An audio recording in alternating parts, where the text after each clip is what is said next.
सलामत रख के मैं मिसाल के तौर पे आपको समझा दूं। ज़रूरी नहीं है कि 2-4 कलाम पढ़ने वाला ही सना खान हो, 1 घंटा माइक पे बोलने वाला ही हुजूर का मद्दा हो। नहीं नहीं, हकीकत यह है कि 1000 बार बशोयम देन से मुश्को गुलाब हुनूज नामे तू गुफ्तन कमाले बेशक। आपको बताऊं, तारीख में आपने सुना होगा, कुरान की तफसीर में भी पढ़ा और सुना होगा कि अल्लाह के जलील क़द्र एक पैगम्बर हज़रत यूसुफ अलैहिस्सलाम, सुना है ना नाम हज़रत यूसुफ। और हमारे बुड्ढे बुड्ढों को यूसुफ जुलेखा की कहानी बड़ी याद रहती। वो है ना, हजारों मर चुके और सैकड़ों तैयार बैठे। यूसुफ जुलेखे की कहानी अक्सर लोग जानते हैं। हज़रत यूसुफ अलैहिस्सलाम, मैं समझाने के लिए ये बात कह रहा हूँ, जब हज़रत यूसुफ की बोली लगी मिस्र के बाजार में, तो हुस्न इतना अजीम था कि हर कोई खरीदार बनना चाहता था। सबकी तमन्ना थी ये मुझे मिल जाए, मुझे मिल जाए। ऐलान हुआ यूसुफ उसे मिलेंगे जो सारी कमाई लेके आएगा, जो कुल कमाई लेके आएगा उसे यूसुफ मिलेंगे। तो बड़े बड़े अमीरों की लाइन तो लगी थी, साथ में अजीज़े मिस्र भी है। और उसने अपनी तिजोरी के दरवाजे खोल दिए। एक पल्ले पे हुस्न यूसुफ है, दूसरे पल्ले पे अजीज़े मिस्र की दौलत है। लेकिन अजीज़े मिस्र की कुल कायनात भी हुस्न यूसुफ की खैरात ना बन सकी। इतना हसीन रब ने हज़रत यूसुफ को बनाया। बताना ये चाहता हूं, जब अरबपति करोड़पति लोग हुस्न यूसुफ के खरीदार बन के खड़े थे ना, तो कुछ तमाशाइयों के बीच से एक शोर उठा, हटो बच्चों मुझे भी जाने दो, हटो बच्चों मुझे भी जाने दो। जब मुड़ के बच्चों ने, नौजवानों ने पीछे देखा ना, तो एक बूढ़ी औरत थी और उसके हाथ में रुई का धागा था। किसी ने कहा तू किधर जा रही है? कहा यूसुफ को खरीदना है। उसने कहा तू खरीदेगी? हाँ। कहा क्या लेके आई है? का ऐलान नहीं सुना, जो कुल खजाना लेके आएगा अपना वो ही खरीदेगा। का पूरी 5 सेर रुई का धागा है, यही मेरी सारी कमाई थी, ये लेके आ गई हूं। तो किसी ने कहा वापस चली जा, औकात क्या के 5 सेर रुई की और इसके काते हुए धागे की। देख यूसुफ की खरीदारी में बड़े बड़े अमीर लग गए हैं, अजीज़े मिस्र का कुल खजाना चढ़ गया है, तू धागे लेके आई है, वो हीरे जवाहिरात तुल रखे हैं। उसने कहा था जाने तो दो। कहा क्यों? कहा खरीदारों में खड़ा तो हो जाने दो। कहा क्यों? ताकि कयामत में अल्लाह जब यूसुफ के खरीदारों को पुकारेगा तो कम से कम खरीदने वालों में मुझ गरीब का भी नाम आ जाएगा। वाह वाह वाह। तो हम तो ये चाहते हैं ताकि कयामत में जब मुस्तफा के हस्सान को आवाज दी जाए तो हस्सान आगे बढ़े, उनके पीछे इमाम अहमद रजा खान आगे बढ़े और उनके पीछे हम सारे गुनाहगार आगे बढ़ जाए। सुभान अल्लाह। तो इसलिए आपसे कहा जाता है आप भी हिस्सा कर लिया करें। इसी को कहते हैं उंगली कटा के शहीदों में नाम लिखाना। वो तो निहायत सस्ता सौदा बेच रहे हैं जन्नत का, हम मुफलिस क्या मोल चुकाएं अपना हाथ ही खाली। हम मुफलिस क्या मोल चुकाएं अपना हाथ ही खाली है।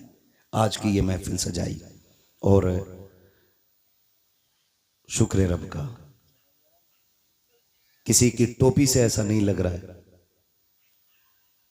कि यहां पे कोई फिरका बना के बैठा है या कोई अलग जमात लेके बैठा है। अल्लाह आपको सलामत रखे। ये खुशबू पूरे मुल्क में होनी चाहिए कि एक ही सफ में खड़े हो गए महमूद अयाज, ना कोई बंदा रहा ना कोई बंदा नवाज। आज की अजीम महफिल हुजूर की विलादत की, हुजूर की विलादत से मंसूब करके सजाई गई है। हुजूर आए, कायनात में बहार आई। सुभान अल्लाह। मेरे इमाम इश्क मोहब्बत कौन, जिनके बारे में आज दुनिया कहती है डाल दी कल्ब में अजमत मुस्तफ़ा। सुभान अल्लाह। सैयदी आला हजरत पे लाखों सलाम पढ़ें, सैयदी आला हजरत पे लाखों सलाम। लाखों सलाम। सारे ही आला हजरत वाले हैं अल्हम्दुलिल्लाह, है ना। अगर हो किसी को एतराज तो खड़ा हो जाए भाई, आज उसी से ही बात कर ली जाए, है ना। सारे ही आला हजरत वाले। डाल दी कल्ब में अजमत मुस्तफ़ा सैयदी आला हजरत पे लाखों सलाम। मैंने तो सुना था जवानों की जवानी बड़ी ताकतवर होती है, लेकिन आपको लग के मुझे लोगों के बुढ़ापे अच्छे लग रहे हैं ना। इस पूरी बेल्ट में जवान बैठे हैं और आवाज सबसे हल्की है आपकी। मैं आपको बता दूं ये हुजूर की महफिल है। बेशक कई बार ऐसा भी होता सुभान अल्लाह कहने में लोग शर्म महसूस करते हैं, कुछ ये सोचते हैं ये तो छोटे लोगों का काम है, हम तो बड़े लोग हैं जी। हम सुभान अल्लाह क्यों कहें? एक बात याद रखिए, ये हुजूर की महफिल है। यहाँ जितने बड़े होके बैठोगे उतने छोटे होके जाओगे, बेशक और यहाँ जितने छोटे होके बैठोगे अल्लाह उतना ही बड़ा बना के आपको वापस करेगा। सुभान अल्लाह। हुजूर की महफिल है। लोग कहते हैं क्या मिलता है जलसों से? मैं कहता हूँ तेरी नीयत अच्छी नहीं, हम जलसे में गए वैसे ही आ गए, कोई फर्क नहीं पड़ा। मैंने लोग मदीने से खाली लौट आते हैं, तू जलसे से खाली लौट गया तो कौन सी बड़ी बात है? लोग मदीने से लौट आते तो क्या मतलब मदीने में कुछ नहीं मिलता? लेकिन जिन्होंने पाया उन्होंने तो ये कहा ना, मंगतों का हाथ उठते ही दाता की देन थी, बेशक दूरी कबूल और अर्ज में बस हाथ भर की है, मांगेंगे मांगे जाएंगे मुंह मांगी पाएंगे, सरकार में ना ला है ना हाजत अगर की है। जिन्होंने उनको देते देखा है उन्होंने तो ये कहा ना, कौन देता है देने को मुंह चाहिए, देने वाला है सच्चा, देने वाला है सच्चा, देने वाला है सच्चा हमारा नबी। जिन्होंने देखते हुए देखा है उन्होंने तो बड़ी शान से कहा, आता है फकीरों पे उन्हें प्यार कुछ ऐसा, खुद भीख दें और खुद कहें मंगते का भला हो। बेशक लोग कहते जलसों में क्या रखा है? मैं कहता हूं महफिल में आके बैठ, खुदा की कसम अगर नीयत अच्छी हो, नींद यहां आ जाए तो फिर ख्वाब में शैतान नगी आमीना का लाल आया करता है। सुभान अल्लाह। हुजूर ख्वाब में आते हैं। फरमाया गया जिस जगह पर अल्लाह और उसके रसूल का जिक्र होता है उस जमीन को जन्नत की क्यारी बना दिया जाता है। बेशक बेशक बेशक। और कितनी बड़ी बरकत चाहिए, जन्नत की क्यारी बना दिया जाता है। तो यहां कोई बड़ा होके ना बैठे, सारे हुजूर के नौकर बन के बैठे। हम भी हुजूर के नौकर, आप भी हुजूर के नौकर। मेरी नौकरी नबी नबी करना है, आपकी नौकरी नबी नबी सुनना है, सुभान है ना? बस और मुझे जो कुर्सी मिली है वो इसलिए ताकि आसानी से मैं आपसे मुखातब हो सकूं। जी जी जी बेशक। बाकी कोई मेरे 8 हाथ पैर नहीं है, 4 आंखें नहीं है। मैं भी आप ही की तरह समाज में रहता हूँ। बहुत गौर से मेरी बात सुनने की कोशिश करें। ये महफिल सजाई, अल्लाह इस महफिल के सदक़े में हर घर में बरकत अता फरमाए। आमीन। हुजूर आए, मेरे इमाम इश्क मोहब्बत ने, सरकार आला हज़रत ने फरमाया, आला हज़रत फरमाते मसला आला हज़रत का भी है, मतलब लफ्ज़ आला हज़रत पे भी बड़े झगड़े रहते हैं और रज़वी बरेलवी के भी बड़े झगड़े रहते हैं। एक बात मैं बता दूं, हर वली हर पीर की कोशिश और जिम्मेदारी ये है कि वो बंदे को खुदा तक पहुंचाए। जी बेशक। समझ रहे ना क्या जिम्मेदारी है बंदों को? खुदा तक बोलें आप लोग, खुदा तक पहुंचाएं। हर वली की यह जिम्मेदारी है। अब रह गई छोटे बड़े के झगड़े की बात, तो आला हजरत बड़े हैं या शराफत मियां बड़े हैं, शाजी मियां बड़े हैं, वारिस पाक बड़े हैं, साबिर पाक बड़े हैं, ये फैसला वो करे जो इनसे बड़ा हो। जी जी सही बात है, बिल्कुल सही फरमाया। बहुत गौर से मेरी बात सुनिए, ये फैसला वो करे जो इनसे बड़ा हो, और अगर इनकी बराबरी की भी औकात नहीं है ना तो फिर यही कह तेरे टुकड़ों पे पले गैर की ठोकर पे न डाल। वाह वाह वाह वाह। झड़कियां खाएं कहां छोड़ के सदका तेरा, सदका तेरा। और याद रखिएगा कुछ लोग सिर्फ अकीदत की बुनियाद पे माने गए, कुछ अजमतों की बुनियाद पे माने गए, लेकिन कुछ लोग वो हैं जो अपने कारनामों की बुनियाद पे माने गए। बेशक बेशक। सुभान। समझ रहे ना मेरी बात? कारनामों की बुनियाद पे माने गए, और अपने कारनामे की बुनियाद पे माने जाने वाले लोगों में एक नाम सरकार आला हजरत का नाम भी है। बेशक। मैं ये पूरी जिम्मेदारी के साथ कहता हूं, अल्लाह का शुक्र है कि मैं सिलसिले से जुड़ा हूं बरेली शरीफ। जी अल्हम्दुलिल्लाह। अगर मैं बरेलवी सिलसिले से ना भी होता, कादरी ना होकर के चिश्ती होता या किसी और सिलसिले से होता, फिर भी मैं इमाम अहमद रजा का दामन नहीं छोड़ता। जी बेशक। क्योंकि हम इमाम अहमद रजा को इसलिए नहीं मानते कि वो हमारे पीर घराने से हैं, हम इसलिए मानते हैं क्योंकि आज तक वो मेरे मुस्तफ़ा की इज्जत और नामूस पे पहरे दे रहे। सुभान अल्लाह सुभान अल्लाह। वाह वाह वाह वाह वाह। इसलिए मानते हैं हम उन्हें कि वो आज तक मेरे मुस्तफ़ा की अजमतों पे पहरे दे रहे हैं।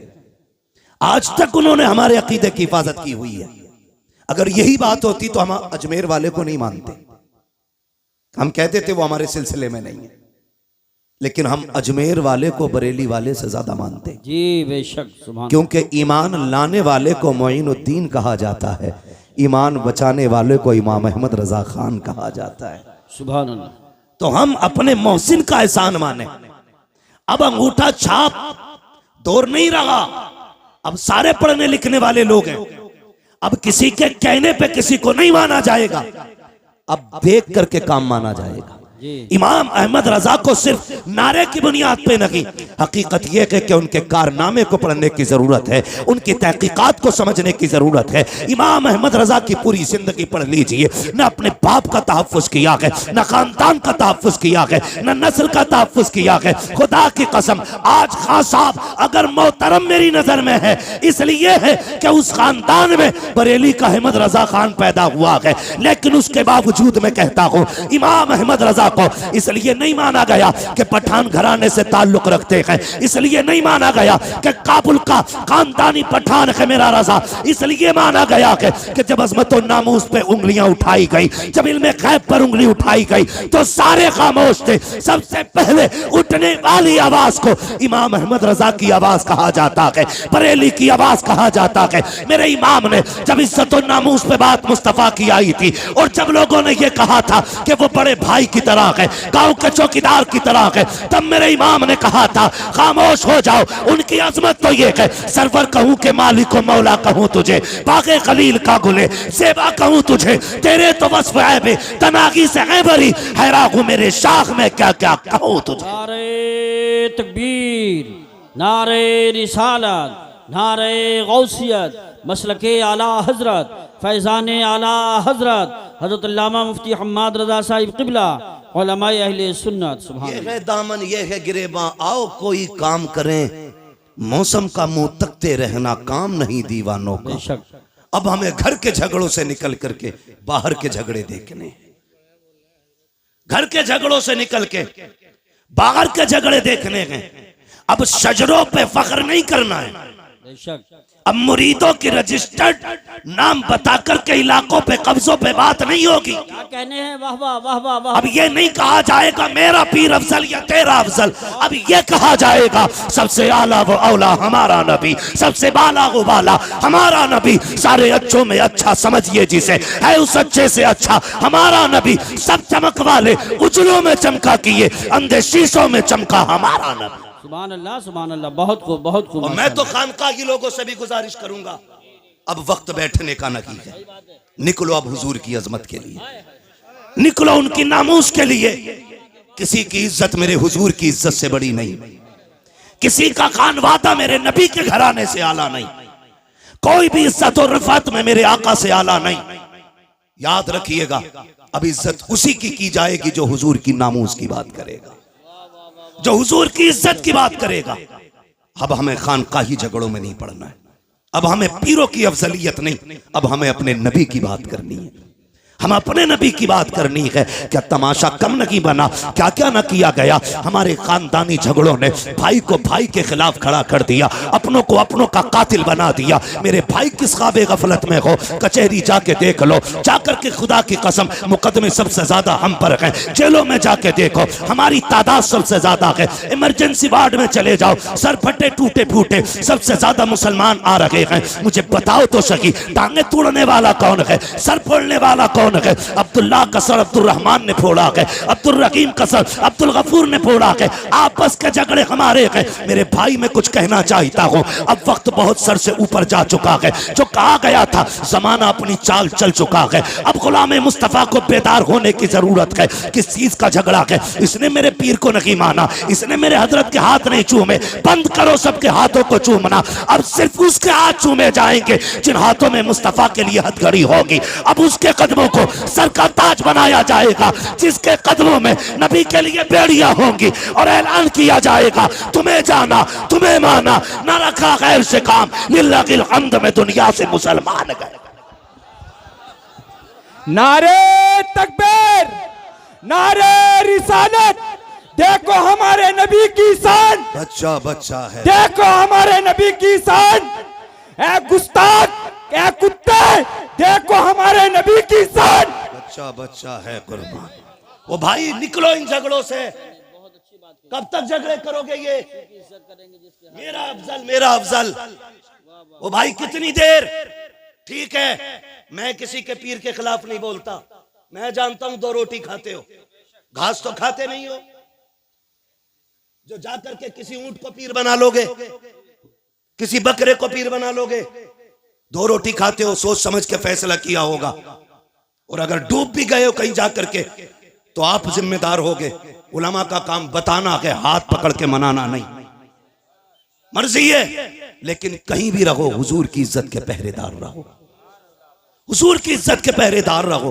कहां कहां तुम्हें टारगेट नहीं किया जा रहा है, तुमसे जरा सी गलती हो जाती है, इतने बड़े केस की इतनी बड़ी फाइल तैयार की जाती है, नाम पूछ करके फंसाया जाता है। अगर चेकिंग में नाम अब्दुल्ला आ गया, क्या हमने चौकों में नहीं देखा? चलो रामपुर दुराया खड़े होके मैं खुल के बात करता हूँ, हाथ कंगन को आरसी क्या, पढ़े लिखे को फारसी क्या, खुदा की कसम चौक में जाके देखो, सारा पानी खुमार उतर जाएगा। क्या दौलत तुम्हारे पास है? 20 बीघे जमीन है तो अपने भाई को जमीन पे गाड़ने पे लगे हो, 50 बीघे के मालिक बन गए हो तो अपनों के दुश्मन हो गए हो। औकात क्या के 100 बिगलने की मिनट नहीं लगते, चुटकियों में बिक जाया करती है। कोई औकात जमीन और जायदाद की नहीं है। बड़े बड़े अमीरों को पैदल होते देखा है हमने, नंगे पैर वालों को गाड़ियों में चलते देखा है। दौलत का कोई खुमार नहीं, गुर्बत कोई लानत नहीं है। बदलो अपने रवैयों को, खुदा की कसम फख्र अगर करना है तो फिर इसके रसूल पे फख्र करो, गुलामी मुस्तफा पे फख्र करो। दौलत की औकात क्या है? कितने पैसे वाले मदीने न जा सके, कितने गरीब मुस्तफा हर साल बुलाते हैं, किसी को कोई लेके चला जाता है, किसी को कोई लेके चला जाता है। अगर दौलत असल होती तो खुदा की कसम कभी गरीब मदीने न जाता, और अगर दौलत असल होती तो कोई कमजोर हुजूर के चौखट तक न जाता। लेकिन हमने तो ये देखा है, महबूब की महफिल को महबूब सजाते हैं, आते हैं वही जिनको सरकार बुलाते हैं। सुभान अल्लाह माशाअल्लाह। निकलो इन झगड़ों से। हर गांव की ये कहानी है, हर गांव की ये कहानी है। बताओ ये, मगर ये याद रखना, हम किसी जाली पीर को किसी कीमत पे बर्दाश्त नहीं करेंगे, इसलिए कि पीर का काम खुदा से मिलाना है। और अगर वो ईमान पे डाका डालेगा तो फिर लकुम दीनुकुम वलिय दीन, फिर कोई मुरव्वत नहीं, फिर लात मार देंगे। हम आपको एक बार बताएंगे, इसके चंगल से बच जाओ, वरना दुनिया भी बर्बाद आखिरत भी। फिर काम आपको करना। मेरे भाई निकलो और हुजूर की इज्जत की बात करो, हुजूर की नामूस की बात करो। कुत्ता भौंक के कहता है, मैं तो उसे खिंजीर कहते हुए भी खिंजीर की तौहीन समझता हूं, जिसने 2 रातें पहले मेरे हुजूर के खिलाफ भौंका। मैं वो जुमले नहीं दोहराना चाहता, लेकिन उसको औकात दिखाना चाहता हूं। आज जो तेरा नापाक वजूद जमीन पे है, उसी मोहम्मद अरबी का सदका है। बेशक, वरना अगर हुजूर ने औरतों को इज्जत ना बख्शी होती तो तेरी मां किसी घर में सुकून से नहीं होती, या तो बाजार में बिक गई होती, या पैदा होते ही कत्ल कर दी गई होती। बकवास करते हुए शर्म नहीं आती? ओ भाई, अपने हुजूर के किरदार को जमाने तक काम करो। डॉक्टर इकबाल का वो शेर, यूं तो सैयद भी हो, मिर्जा भी हो, अफगान भी हो, तुम सभी कुछ हो, बताओ कि मुसलमान भी हो। है पठान कुर्सी में बैठा तो किसी अंसारी को जगह नहीं, तुरक बैठा तो कोई फकीर बर्ग बगल में नहीं बैठ सकता। ये अफजलियत है, ये शानो शौकत है। शानो शौकत तो तब पता चलती है जब अल्लाह की बारगाह में किसी बंदे के तज़किरे किए जाते हैं। हाँ, इज्जत वाला वो है जो रब के नजदीक इज्जत हो, अजमत वाला। तेरे मेरे फैसलों से क्या होता है? आज हम इन्हीं झगड़ों में पड़े हुए, तो इस लायक नहीं वो इस लायक नहीं। सुने, हुजूर ने करम सब पे किया है। मेरे इमाम ने क्या कहा था? खुदा की कसम, वो जो न थे तो कुछ न था, वो जो न हो तो कुछ न हो। जान है वो जहान की, जान है तो जहान है, जान है तो जहान है। सुने, मैं तो खुल के कहता हूं, खुल के कहता हूं, जिस के घर में बेटी है, वो किसी भी धर्म, किसी मजहब, किसी भी मिल्लत का हो, अगर हया वाला है ना, तो फिर मेरे नबी की आमद का झंडा जरूर लगाए। सुभान अल्लाह, वाह वाह वाह वाह। इसलिए कि बेटी किसी के भी घर की हो, किसी के भी घर की बेटी हो, उसकी इज्जत मदीने वाले के सदके में महफूज है। बेशक बेशक। मैं बेशुमार मुल्कों की कहानी आपको सुना सकता हूं, लेकिन मैं सिर्फ चंद बातें आपसे करूं, चंद बातें। इसी मुल्क की सच्चाई यह थी कि अगर शोहर मर जाता था ना, तो बीवी को जिंदा चिता पे जला दिया जाता था, है ना, जिसे सती बोलते थे ना, सती करना, जिंदा जला दिया जाता था। अगर जिंदा ना जलाया जाता तो एक कमरे में 40 दिन के लिए बंद किया जाता। या तो वो घुट के मर जाती, और अगर बच जाती जिंदा तो उसका मुंह काला किया जाता, और उसको गधे पे बैठा के पैर में गले में जूतियों का हार डाल के घुमाया जाता, और ये कहा जाता ये वो मनहूस औरत है जिसकी वजह से इसका शोहर मर गया। हुजूर आए, सुभान अल्लाह, हुजूर आए, सुभान अल्लाह। 40 साल की बेवा खदीजा से निकाह किया और जमाने को बता दिया औरत पैर की जूती नहीं होती, क्या कहने हैं? औरत घर की शान होती है। बेशक।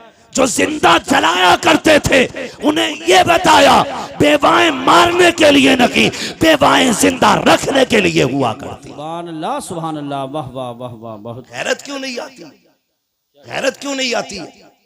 वो भाई हुजूर आए, बेटियां मुस्कुराई। छोटी बड़ी दौलत है, छोटी इतनी बड़ी दौलत बेटी की है, खुदा की कसम इस जैसा हमदर्द नजर ही नहीं आता। सही बात, यही बात है। इस जैसा हमदर्द नजर ही नहीं आता। हम लोग सफर में रहते हैं, आकिल भाई हैं, यूसुफ भाई हैं, ये उलमा है जो परदेश रहते हैं, अल्लाह ने बेटियों से नवाजा है। खुदा की कसम अगर 4 दिन लेट हो जाते हैं, बेटियां फोन करने लगती हैं, अब्बा बताओ ना कब आओगे, दिल नहीं लग रहा है, तुम आओगे तब अच्छा लगेगा। इस दौलत से तो हम महरूम ही रह जाते अगर मेरे नबी नहीं आते। आक़ा करीम आए, आने के बाद एक ऐलान किया था, लोगों मेरी फातिमा मेरे जिगर का टुकड़ा है। हुजूर ने अपनी फातिमा को एक बार कहा, पूरी कायनात बेटियों को जिगर का टुकड़ा समझने लग गई है। आक़ा करीम ने ऐलान फरमाया था, रब ने जिसको 3 बेटियां अता की उसने पाल पोस के बड़ा कर दिया, इज्जत से रुखसत कर दिया। आका फरमाते उसको जन्नत की जमानत मैं दे रहा हूँ। 2 बेटियों वाला खड़ा हुआ, उसने कहा था महबूब जिस पे 3 हो वो तो जन्नती है, क्या 2 वाला महरूम रह जाएगा? फिर मेरा नबी मेरे करीम से कर कतरा किसी ने मांगा, दरिया बहा दिए गए, तुरे में बहा दिए गए। आला हजरत ने कसम खुदा की कलम तोड़ दिया। मेरे नबी से पूछा आका 3 वाला जन्नती है, 2 वाला महरूम रहेगा? तब मेरे नबी ने कहा था नहीं, जिसकी 3 बेटियां वो भी जन्नती है, जिसको रब ने 2 बेटियां दी, पाल पोस के बड़ा कर दिया, इज्जत से रुखसत कर गया, वो भी जन्नती है। फिर एक वाला खड़ा हुआ, उसने कहा या रसूल अल्लाह 3 वाला भी जन्नती, 2 वाला भी जन्नती, मुझे तो 1 बेटी मिली है। आका क्या मैं? मेरे नबी फरमाते हैं तू भी जन्नती है। फिर जब 3 वाला, 2 वाला, 1 वाला, तीनों जन्नती हो गए, फिर वो खड़ा हुआ जिसकी गोद में बेटी ना थी, तब उसने कहा या रसूल अल्लाह मुझ पे तो बेटी कोई नहीं। मेरे नबी ने फरमाया अच्छा 3 वाला भी जन्नती है, 2 वाला भी जन्नती है, जिसके पास 1 बेटी है वो भी जन्नती। आगे आका कहते हैं जिस पे बेटी ना हो लेकिन बेटी की तमन्ना हो, इसी तमन्ना के साथ मर गया, मैं हाथ पकड़ के उसे जन्नत में दाखिल कर डाला। नारे तकबीर, नारे रिसालत, नारे गौसियत, मसलके आला हजरत, फैज़ान आला हजरत, जश्न ईद मिलादुन नबी मुफ्ती हम्माद रजा साहिब क़िबला। सुभान अल्लाह, सुभान। तवज्जो है सारे लोगों की? इतनी बड़ी दौलत, आका करीम जन्नत बांट रहे हैं, जन्नत हुजूर के सदके में मिल रही है। मैं खुल के कहता हूं जिसके घर में 1 भी बेटी है ना, वो मेरे नबी के नाम का झंडा लगाए, बेशक मेरे नबी के नाम का झंडा लगाए। भाई मेरी तरफ पंखा ना कीजिएगा भाई, नुकसान देगा बाबू, पंखा उधर ही रहने दो। तवज्जो है ना? एसी वाला मसला मुकर्रिर का होता है, शायर का, ये जितना गर्म होता उतना ही बंदों को ठंडा करता चलता है ना? एसी ठंडी हो जाए तो फिर हवा ठंडी नहीं होती है। तवज्जो है सारे लोगों की? चलूं आगे। जी इरशाद। बेटियां हुजूर के सदके में मिली, हुजूर के सदके में ये रिश्ते। आपसे एक बात कहूं खुदा के वास्ते, खास करके हमारा ये इलाका जितना भी आता है, रामपुर, मुरादाबाद, संभल, अमरोहा तक, उधर बरेली तक, हमने ना तबाही मचा रखी है। दिल के पपोले जल उठे सीने के दाग से, इस घर को आग लग गई घर के चिराग से। बाहर के झगड़े उतने नहीं थे जितने घर के हो गए। और याद रखिएगा, बंदा पूरी दुनिया से लड़ सकता है लेकिन अपनों में आके टूट जाता है, अपनों से नहीं लड़ सकता। आप कहेंगे ये बात मैंने कैसे कर दी? बुरा ना माने, जिसके घर हम बेटी लेने जाते हैं ना, वो भी हमारा अपना है या अपना होने वाला है, और जो बेटी लेने आया है ना, वो भी हमारा अपना है या अपना होने वाला है। निकाह से पहले क्या कसाईयों वाली हरकत हमारी नहीं होती है? कसाई मीन्स बिरादरी मत लेना, मैं मजबूती दिल की मुराद ले रहा हूं इसमें। चलो इसकी जगह दूसरा जुमला बोलने, जल्लाद होते हैं हम लोग, जल्लाद होते हैं। 10 लाख देगा तो बारात आएगी, वरना जा अपनी बेटी की बारात कहीं से मंगा ले। मुझे बता, हुजूर आए तो बेटियां पैदा होने के बाद कम से कम पैदा होते ही मार दी जाती थी, उनके पालने का तो एहसास नहीं था। जी जी।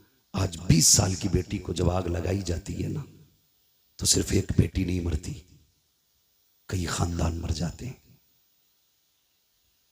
सिर्फ एक गाड़ी के लिए अगर बहू के गले में फांसी का फंदा डाला जाता है ना, तो सिर्फ एक औरत का गला नहीं घुटता, कई खानदानों का गला घुट जाता है। क्यों?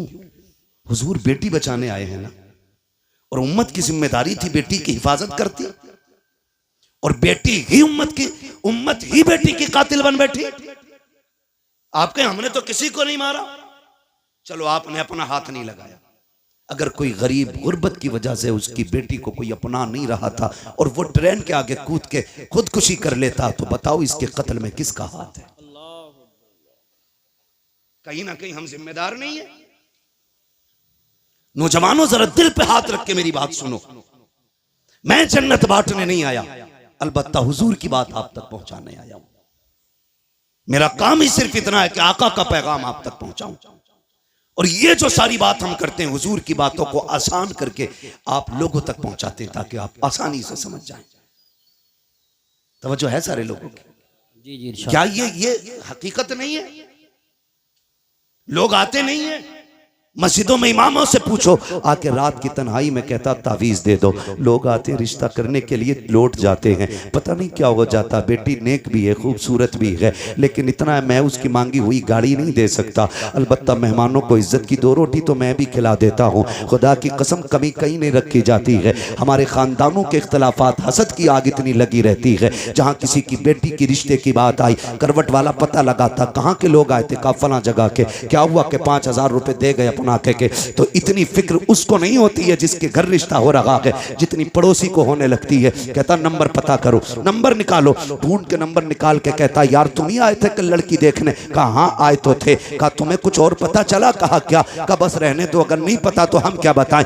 इतनी सी बस एक तीली दिखाने की जरूरत होती है। गरीब की बेटियों की हसरतें सीने में दब के रह जाया करती हैं। हद तो तब हो जाती है जब बारात आने में 8 दिन रह जाते हैं, या बारात वाला दिन होता है, खानदान से फोन चला जाता है, मोहल्ले से फोन की घंटी बज जाती है, बारात लेके तो आ रहे हो, लेकिन याद रखना यहाँ तुम्हारे लिए कोई इंतजाम नहीं है, रुसवाई हो जाएगी। इतने जुमले होते हैं, खुदा की कसम पलट के फोन आता है, लड़के वाले कहते हैं सुनो जी बारात नहीं लेके आ रहे हैं, अपना इंतजाम कोई और कर लो। बेटी का बाप रो के कहता है कोई खता हो गई हो तो बताओ, कोई कमी आज तक की हो तो बताओ। सुनो तुम आए थे, हमारे पास 5000 का इंतजाम था, हमने 5 का कर्जा लेके तुम्हारी मेहमान नवाजी की थी, तुमने हमसे 10 लाख मांगे थे, मेरे पास 5 लाख थे, मैंने बेटे के हिस्से की जमीन बेच करके तुम्हें 10 लाख दिए थे। बताओ तो सही किस जगह पे औकात से बढ़ करके तुम्हारे लिए नहीं कहा, नहीं किया। खुदा की कसम जब बाप रो के इतना कहता है, सामने वाला बंदा साफ कह देता बारात नहीं लानी है, हमें आना ही नहीं है, तुम जो चाहो करो। मुझे बताओ तो सही, तेरी एक फोन की घंटी ने किसी की जिंदगी में आग लगा दी है, किसी बाप की जिंदगी भर की खुशियों को तबाह कर दिया है। और ये तो बाप का दर्द है, उस बेटी के दर्द को कौन समझेगा जिसके हाथों की मेहंदी लगी की लगी रह गई, जिसके बदन पर सुर्ख जोड़ा चढ़ा था लेकिन निकाह तक ना पहुंच सकी है। कौन समझेगा उस बेटी के दर्द को जिसने अपने जीते जी अपने आप को बेवा महसूस किया हो। और तुम्हें खुदा का वास्ता अगर किसी का दिल दुखाया इस तरह, दुनिया का तावीज तो क्या पीर गले में लटका लेना कुछ नहीं हो सकता है। अगर सुकून चाहते हो टूटे दिल जोड़ दो, खुदा तुम्हारे रिश्ते अपनी रहमतों से जोड़ डाले। नारे तकबीर, नारे रिसालत, नारे गौसियत, मसलके आला हजरत, जश्न ईद मिलादुन नबी, उलमाए अहले सुन्नत। सुभान। हुजूर बेटियां बचाने आए हैं, बहुत अच्छा पैगाम पेश। बचाने आए हैं, वो हमने बेटियों के ही गले काट दिए। आज उसके आगे बेटी है, कल तेरे आगे भी बेटी होगी, कल तेरे आगे भी बेटी होगी। मैं खुल के यूसुफ भाई कहता हूं, दूसरों की बेटी पे सितम करो और ख्वाब देखो मेरी बेटी रानी बने, हो ही नहीं सकता। उसूल याद रखो, तुम दूसरे की बेटी को इज्जत दो, अल्लाह तुम्हारी बेटी को इज्जत अता फरमाएगा। बेशक ये उसूल है, तुम दूसरे की बेटी को इज्जत दो, अल्लाह तुम्हारी बेटियों को इज्जत अता फरमाएगा। कितना अजीम रिश्ता दिया रब ने। हुजूर आए, खुदा की कसम बेटियों वाली दौलत मिल गई। और मेरे आका तो कभी अपनी शहजादी को देख के खातून जन्नत को फरमाते थे, फातिमा उम्मी बाद उम्मी, फातिमा मेरी माँ के बाद मेरी माँ है। यानी आका फरमाते थे मेरी माँ के बाद अगर किसी ने सबसे ज्यादा मुझसे प्यार किया है तो मेरी फातिमा ने प्यार किया है। सुभान अल्लाह, माशा ये हुजूर फरमाते थे मेरी फातिमा मेरी माँ के बाद मेरी माँ, यानी कि जो ख्याल मेरी माँ ने मेरा रखा था उसके बाद मेरी फातिमा ने मेरा ख्याल रखा। खुदा की कसम, माँ के बाद अगर किसी लहजे में माँ का प्यार दिखता है ना तो वो बेटी का लहजा होता है। माँ के बाद अगर किसी को फिक्र होती है ना तो वो बेटी को होती है। गलत नहीं कह रहा हूं, लिख लो मेरे भाई। आज बीवियों के लिए, मैं बुराई नहीं कर रहा हूं बीवियों की, इस्लाम ने औरत को भी हक दिया, माँ को भी हक दिया, बहन को उसका हक दिया। इस्लाम से बेहतर तो कोई भी धर्म का दावा करने वाला वो इंसान को हक इंसानियत का दे ही नहीं सकता, दे ही नहीं सकता। आज बकवास कर रहे हैं इस्लाम ने औरत को हक नहीं दिया। मैंने कहा बेगैरत, तुझे तो एक हक मिला है मगर इस्लाम ने बेटी को दो दो जगह हक दिला है। बाप के घर भी बेटी का हक है बेशक, और शोहर के घर भी बेटी का हक है। बेशक इतनी इज्जत है किसने दी? इस्लाम ने, इस्लाम ने इतनी इज्जत बख्शी है। भाई सुने गौर से, बेटी के रिश्ते बड़े अजीम होते हैं। आपसे इतनी गुजारिश है, छोटी सी बात, भले उम्र एक कम कर लेना लेकिन बेटी को उसका हक दे के मरना। बेशक बेटी को उसका हक दे के मरना। हम बड़े सितमगर लोग हैं, हम बड़े जालिम हैं। बेटी पैदा होना, मुंह उतर जाए, मुंह उतर जाए, क्या हुआ, ये तो पराए घर चली जाएगी। अब्बा कह रहा है बात बात में, कब टूट गया ना, सही से काम करे कर, पराए घर जाना है। बर्तन अगर मैला रह गया, माँ कहती है सही से बर्तन धोया कर, पराए घर जाना है। कितनी बार उसे अजनबी होने का एहसास दिलाते हो यार, कितनी बार रुलाते हो उसे जिंदगी में। क्या वो ये नसीब लेके नहीं आ सकी कि उसे कोई अपना भी कह सके?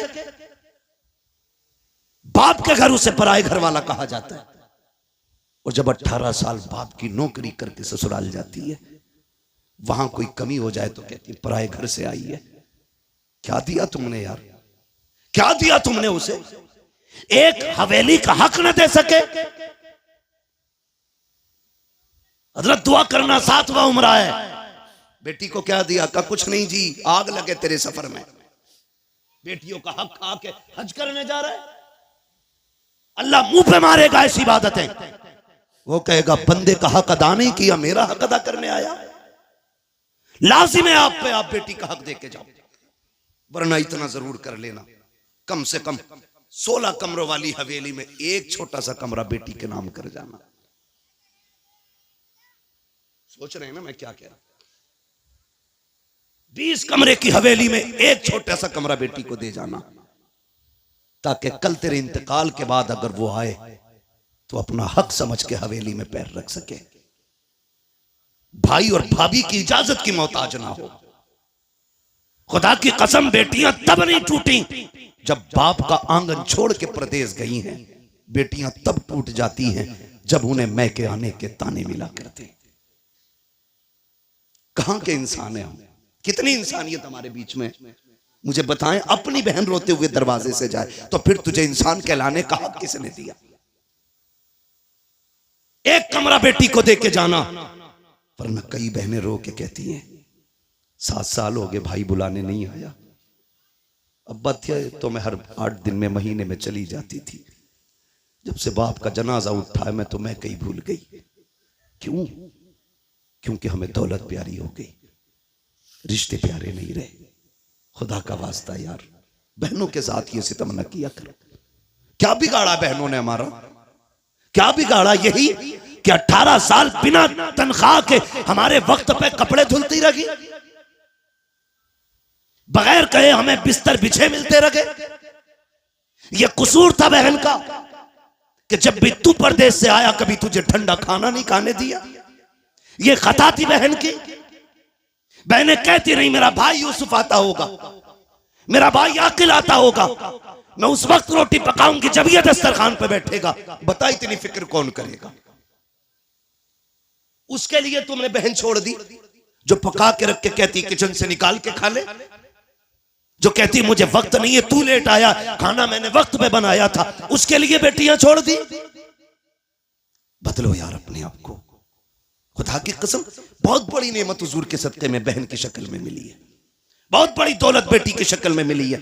और मैं तो खुल के कहता हूं जिसने आजमाया ना हो आजमा लेना। जाओ तुम्हारी मर्जी करे, 8 दिन के लिए दिल्ली मुंबई या दुनिया के किसी कोने में घूमने के लिए चले जाओ, फिर जब पलट के आना जानबूझ के ताखीर से घर पे आना, 1 बजे 2 बजे रात को आना। बेटी अगर समझदार हो चुकी है आके दरवाजे पे खड़े होकर कुंडी खटखटाना। मैं अल्लाह की इज्जत की कसम खा के कह सकता हूं सबसे पहले दरवाजे पे दौड़ के आने वाली जात जो होगी वो तेरी बेटी की जात होगी। सबसे पहले आवाज देने वाली जो जात होगी वो तेरी बेटी की आवाज होगी। और अगली बात सुन लो, रात के 1 बजे आना, कहना बेटी भूख लगी है, खुदा की कसम कितनी भी तुझे भूख लगी हो, कहना जल्दी कर ठंडी रोटी लेके आ। वो कहेगी अब्बा भी धक्के खा के आया है, परदेश से आया है, क्या घर आके भी ठंडी रोटी खाएगा?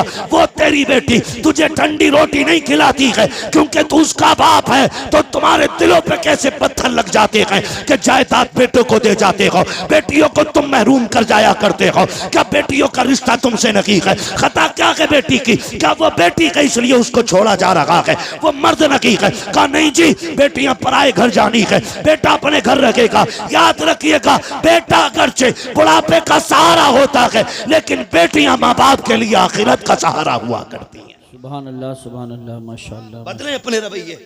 और मुझे बात याद आ गई, अच्छा पैगाम। वक्त भी मुकम्मल हो चला है, आखिरी बात कह के बस मैं बात खत्म कर लूं। अल्लाह आपको सलामत रखे। और बोलिए। सुने बहुत गौर से, बात पुरानी है लेकिन बरमहल कह रहा हूं जी इरशाद। बहुत गौर से मेरी बात सुने। कभी कभी ना बेटियां वो कर देती हैं जो बेटे नहीं कर पाते, कभी कभी बेटियां वो कर देती हैं जो बेटे नहीं कर पाते हैं। अगर आप सोचे कि मैं बेटों की बुराई कर रहा हूं तो मैं भी बेटा हूं, आप भी बेटे। मैं रवैये बता रहा हूं, जी जी जी रवैये बता रहा हूं, वरना बेटा तो अब्दुल कादिर जिलानी जैसा हो तो लाके दिखाओ। सुभान अल्लाह। आलम अरवाह में भी वली है, माँ के शिकम में भी वली है और दुनिया में आने के बाद भी वली है। बेशक। जिसके तीनों दौर विलायत के, मगर प्रदेश जाते जाते माँ ने हाथ फैला दिया। अब्दुल कादिर जी अम्मी हाथ ला रख दिया। क्या बात है, एक वादा करके जाओ, कभी झूठ नहीं बोलना, झूठ नहीं बोलना। बात देखने में छोटी है लेकिन गहराई में जाओ तो बहुत बड़ी बात थी। हाथ पे हाथ रख दिया। मां जानती थी आगे डांकू मिलने वाले, ये भी जानती थी कि अब्दुल कादिर के पास उन्हें सोना नहीं मिलेगा। मां ने कहा झूठ नहीं बोलना। अम्मा ठीक है, झूठ नहीं बोलूंगा, ये कह के चले। मां ने सीने से लगाया, रोते हुए रुखसत किया। बेटे को दर्द होता है जब बेटा मां से जुदा होता है ना, बेटे को दर्द हो ना हो लेकिन मां का कलेजा आंखों में आ जाता है। अगर कहूं तो उस वक्त में जब बेटे माओ से दूर होते हैं ना तो मां का दिल आंखों में धड़कता है। वो आंखों से नहीं दिल से बेटे को देखती है। घर से निकल गए, डाकुओं ने रोका, सबको पता है, सबको लूटा। बात बगदाद वाले की आई। सरदार ने बुला के पूछा कुछ है? कहा हाँ। कहा क्या? कि 40 सोने के सिक्के। किधर हैं? कहा मेरी मां ने सदरी में सिले थे। बंद तोड़ा, खन खन गिरे। डाकू के सरदार ने कहा इतना सोना सच बोल के तुमने लुटवा दिया, झूठ बोल देते तो बच जाते। मेरे गौस पाक ने फरमाया घर से चला था, मेरी माँ ने कहा था झूठ ना बोलना। अगर मैं झूठ बोल देता मेरी माँ से किया हुआ वादा टूट जाता। माँ के वादे पर हजारों सिक्के कुर्बान, लेकिन माँ का वादा झूठा नहीं करना है। तड़प गया सरदार। उसने कहा कैसा बच्चा है, कैसा बच्चा है, हम खुदा का वादा भूल गए, तू माँ का वादा याद किए हुए है। तू है कौन? कहा मैं हसनी हुसैनी सैयद हूं। कदम पकड़ लिए, तेरी नस्ल पाक में है। सुभान अल्लाह। बच्चा बच्चा नूर का, तू है ऐने नूर तेरा। सब घराना नूर। नींद लगने लगी है? नहीं लग रही ना? तेरा सब घराना नूर का। उसने कहा हाथ बड़ा, फिर तौबा करा। कहा क्यों? कहा अगर तू इतना सच्चा है, तेरा खानदान कितना सच्चा होगा। फिर तौबा की, खुदा की कसम जब उसने तौबा की तो सारे चेले आ गए। उस्ताद जी चोरी साथ की थी, फिर जन्नत में साथ जाना है, सुभान अल्लाह। जन्नत में भी साथ जाना। और ये बगदाद वाले का कमाल था, जिसे तौबा कराते थे खाली जन्नती नहीं, रब का वली बना दिया करते थे। फरमाया गया जितनों ने हाथ पे तौबा की थी उस दिन, अल्लाह ने सबको वली बना दिया, सुभान अल्लाह। सबको वली बना दिया। सर भला कोई क्या जाने के है कैसा तेरा, औलिया मलते हैं आंखें वो है तलवा तेरा। बेशक। अलहमा कहर है गौस वो तीखा तेरा, मर के भी चैन से सोता नहीं मारा तेरा। चलूं आगे? तो ये ख्वाहिश है, और बोलिए। कभी कभी ऐसा होता है, थके तो नहीं है? देखो एक मसला अगर सुनना है तो सब बोलो, तकरीर के लिए सुभान अल्लाह बोलो, हाथ उठा के सुभान अल्लाह। मैं आपकी मोहब्बतों पे कुर्बान जाऊं। मुझे प्रधान जी ने बताया और हमारे अब्दुर्रऊफ भाई ने बताया कि पूरे गांव को बड़ी बेकरारी से इंतजार था। तो मैंने कहा प्रधान जी आज रब ने आपके दस्तरखान पे टुकड़े लिखे थे, आ गए। फर्क इतना है दस्तरखान तुम्हारा है, रिस्क हमारे हिस्से का था, बेशक। खा लिया है। ठीक है जी, तवज्जो है सारे लोगों की। मैं थोड़ी देर बढ़ा दे रहा हूं बात, अल्लाह आपको सलामत रखे। मसला ये भी है प्रधान जी कि मुझे कल भी कहीं बोलना है, किसी को इतना ना चाहो कि दम निकल जाए, है ना? अल्लाह आपको सलामत रखे। तवज्जो है सारे लोगों की। बात बढ़ाऊं जरा, कह दें या रसूल अल्लाह। या रसूल। मैं बात अर्ज कर रहा था, कभी कभी बेटियां वो कर जाती हैं जो बेटे नहीं कर पाते। क्या आप देखें, माँ बाप बूढ़े हुए, खांसने लगे, बहू ने क्या कहा, देखो जी जब ये खांसती है ना तुम्हारी अम्मा तो हमें पलटी होती है, क्या करने का है, इनको इतनी दूर कर दो कि मुझे खांसी की आवाज ना आए। तो बेटा चूंकि आजकल है बीवी का गुलाम, मैं नौजवानों एक बात कह दूं, वो औरत जो तुम्हें तुम्हारे मां की फर्माबरदारी से अलग ना करे, उसकी इज्जत में कमी मत करना। और जो बीवी तुम्हें तुम्हारे माँ बाप से अलग करने पे तुल जाए, फिर उसके साथ कोई रहम ना करना। इसलिए कि बीवियां 1000 मिल सकती हैं, माँ बाप दोबारा नहीं मिल सकते हैं। बेशक बेशक। और मैं तो बहन बेटियों से कहूंगा, जिसकी भी बहन हो तो मेरी भी बहन हो, किसी की बेटी हो तो मेरी भी बेटी हो। मैं तो ये कहूंगा तेरी जन्नत तेरे शौहर के कदमों में है और उसकी जन्नत मां के कदमों में है। तुझे अपनी जन्नत बचानी है ना, तो उसकी जन्नत को दूर ना करना। तू अपनी जन्नत की फिक्र कर, शौहर की जन्नत की भी फिक्र कर, वरना खुदा की कसम माँ इतनी बड़ी दौलत है, जब माँ चली जाए ना तो भरे घर खाली लगते हैं, भरे घर खाली लगते हैं। आसान लगता है ना इसकी माँ नहीं है कहना। कभी यतीम से पूछो माँ बाप क्या होते, कभी उससे पूछो जिसके सर पे माँ का साया ना हो, घर कैसा लगता है। कसम खा के कह सकता हूं मैं, उम्र 70 साल हो गई हो, 80 हो गई हो, बाल सफेद हो गए हो, और फिर भी पूछो अम्मा याद आती है, वो भी रो के कहेगा आज भी लगता है जैसे चौखट पे उसे मेरा इंतजार है। आज ना मैं नौजवान बैठे मेरे सामने, अम्मा कहती है ना जरा जल्दी आ जाया कर, सुन तू इकलौता है, कोई नहीं है तेरे सिवा। कहता कम भौंका कर, मैं दोस्तों के साथ था दुश्मनों के नहीं। ये जुमले हमारे होते हैं। अम्मा को बड़ी फिक्र होती है, बड़ी फिक्र होती है औलाद की। उससे कभी गुस्से में बात ना करना यार, उसका दिल टूट जाता है। एक माँ बड़ी हसरतों से औलाद को पालती है, उसे बेवा की परवरिश का तो कोई जवाब ही नहीं। मां बन के भी हक अदा करती है, बाप बन के भी वही हक अदा करती है। कभी भी उल्टे लहजे में बात ना करना। वो अगर तुमसे कहती है ना देर हो गई है जल्दी आ जाया कर, तुम कहते हो नहीं नहीं दोस्तों के साथ था, कसम खा के कहता हूं तुम दोस्तों के लिए मां को छोड़ रहे हो, दोस्तों के लिए मां को छोड़ रहे हो आप। अल्लाह। जिस दिन मुसीबत आ गई सारे दोस्त साइड में खड़े हो जाएंगे और मुसीबत में तेरे साथ तेरी मां नजर आएगी, बेशक तेरा बाप नजर आएगा। वो मुझे उस बंदे की बात आज तक नहीं भूला मैं, पैसे वाला बंदा, अल्लाह ने दौलत से नवाजा है। दौलत जब होती है ना तो मैं, अगर रब ने कसरत से पैसा दिया है ना तो वो भी सुन ले जरा मेरी बात कान खोल के। फरमाया गया हर काम एतदाल के साथ करें, मियाना रवि रखें, पैसा कसरत से है तो फिर जिंदगी होटलों में ना गुजारे, और पैसा नहीं है तो फिर लान तान किसी को ना करें। ठीक है जी, आप मियाना रविश रखें, पैसा कितने भी आ जाए दरमियानी तौर पे जिंदगी गुजारें, ताकि कल अगर बुरे दिन भी आ जाए तो कोई हमें जलील ना करे, रुसवा ना होना पड़े।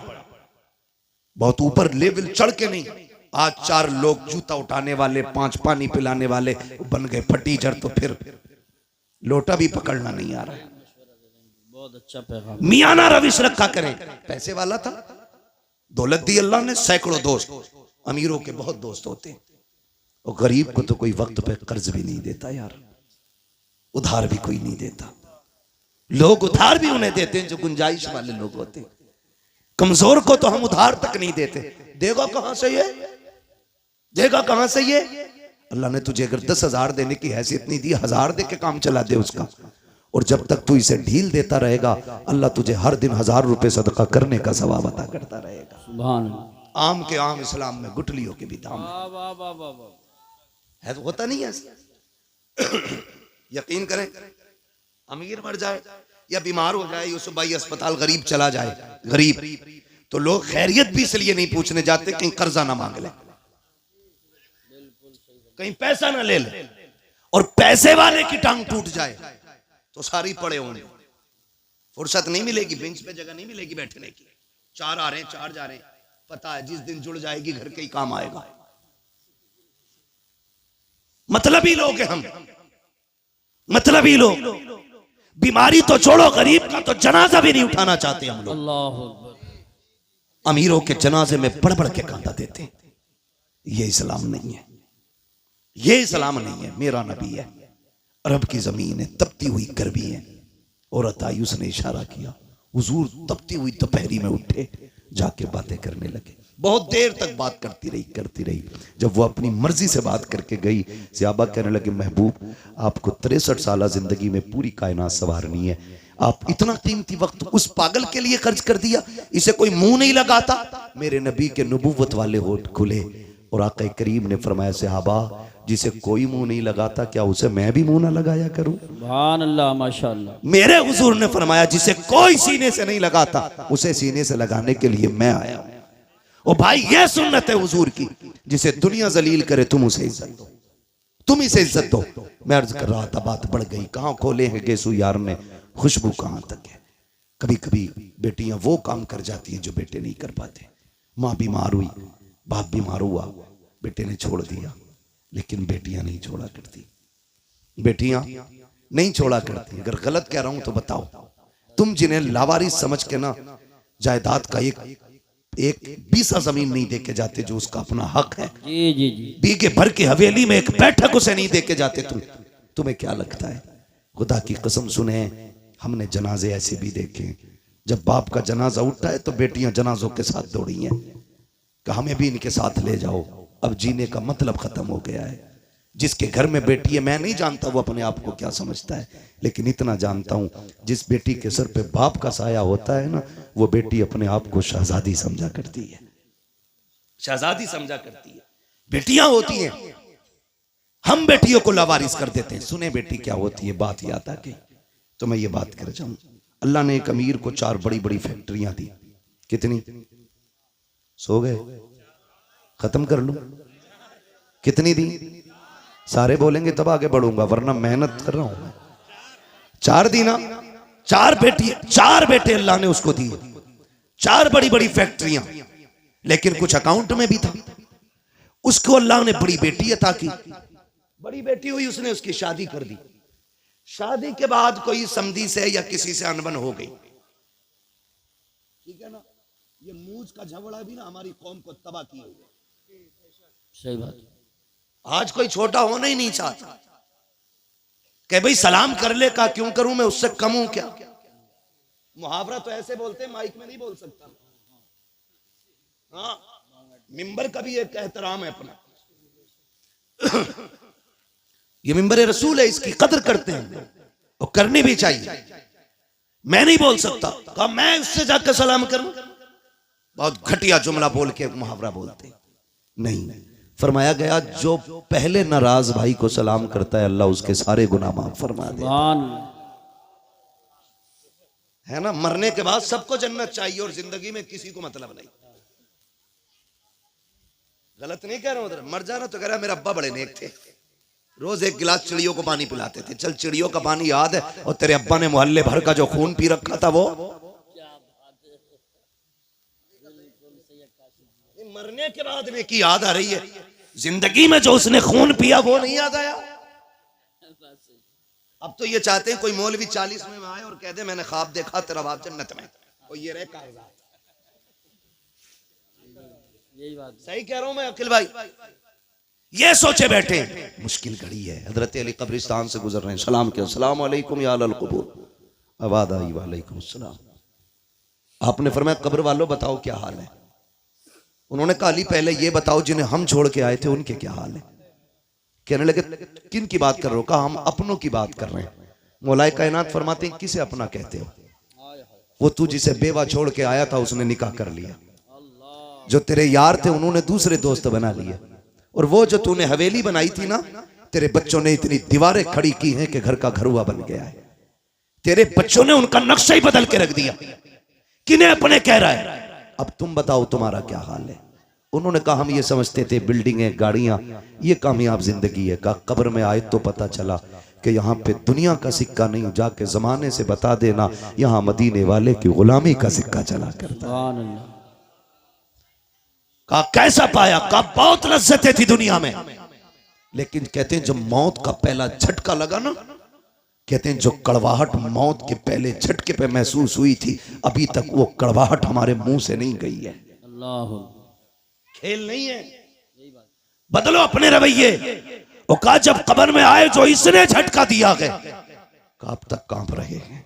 बरसों बीत गए, अभी तक वो दहशत नहीं गई है जो कब्र ने झटका दिया था। अभी तक उस दहशत को हम भुला नहीं पा रहे हैं। अली जाओ जमाने को बता देना कि तैयारी कर ले, यहाँ पे दुनिया का सिक्का नहीं हुजूर की गुलामी का सिक्का चला करता है। ओ मेरे भाई कान खोल के सुनो, हुए नाम वरबे निशा कैसे कैसे, जमी खा गई आसमां कैसे कैसे। कोई यहाँ दौलत वाला, इज्जत वाला, शोहरत वाला कोई नहीं बचने वाला है। हमें खत्म हो जाना है, मगर खुदारा रवैये बेहतर कर लो, अखलाक अच्छे कर लो। अल्लाह ने 4 बेटे दिए, 4 मीलें दी। मूंछ के झगड़े की खातिर 10 साल बेटी के दरवाजे पे नहीं गया, बेटी से कांटेक्ट ही खत्म कर दिए। लेकिन बेटी तो बेटी होती है। लेकिन देखो हालात बदलने में देर नहीं लगती है। अगर अच्छे दिन ज्यादा नहीं देर टिक पाते हैं तो बुरे दिन भी ज्यादा देर नहीं रुक पाएंगे। अगर बुरे दिन ज्यादा दिन नहीं रुकते हैं तो अच्छों की भी कोई उम्र नहीं होती है। अल्लाह कादिर मुतलक है, जब चाहे तब तब का पलट देता है। कभी तख्त से उठा के तख्ते पे डाल देता है, कभी तख्ते से उठा के तख्त पे बैठा देता है।